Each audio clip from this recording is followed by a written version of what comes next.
Hey guys, Caleb Brown, New Planner Recruiting here. Hope you guys are doing well. Thanks so much for tuning in this week.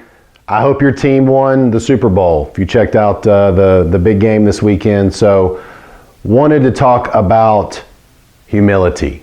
So three ways you can express humility, all right? So you need this to be a successful financial planner and work as a part of a team. It's not a check the box thing. A lot of people say, check your ego at the door. You know, you don't have an ego here. You know, everybody here but very few people do that.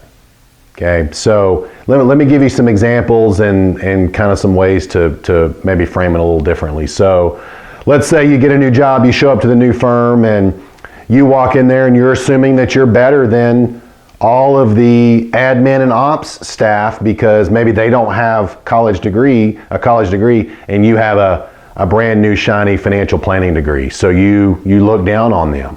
Okay, that's not what you want to do. One, that's going to ruin a lot of social capital. They can make your life very difficult. But instead of doing that, why don't you go to them and say, hey, I know I'm new. You've been doing this for a long time. How can I help you? Or what do I need to know to be successful? Go to them for advice. Go to them and ask them how you can help them. All right. So instead of thinking that you're better than them, because they're a vital part of the team.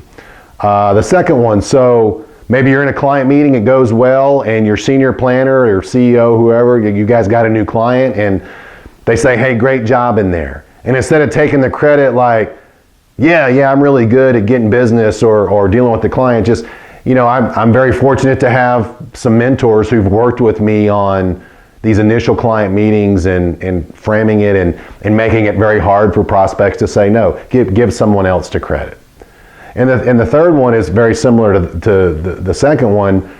Let's say that you're under a tight deadline and you and your team have to put together a financial plan or something for a client, you know, kind of at the last minute, and there's, you know, a handful of you are working on it. There's people helping you. You know, even if you're the lead person or even if you do the most of the work, give the credit to them instead of you taking all the credit. Yep, I did that and it was my idea, and you know, that's just, this doesn't come across well, and it's very hard to be successful in a team.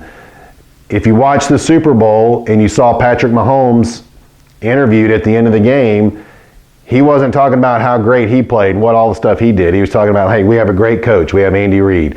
We got players like Travis Kelce and these other guys that made all these plays and made me look good, and we won. So it's not a natural mindset. It's not a check the box thing. But try to have humility when you're dealing with other people, when you're dealing with clients, and just life in general. You need to be talking to the janitor, someone who cleans the bathroom, the same way you would talk to the CEO of the company. I hope that was helpful. We'll see you next time. Bye-bye.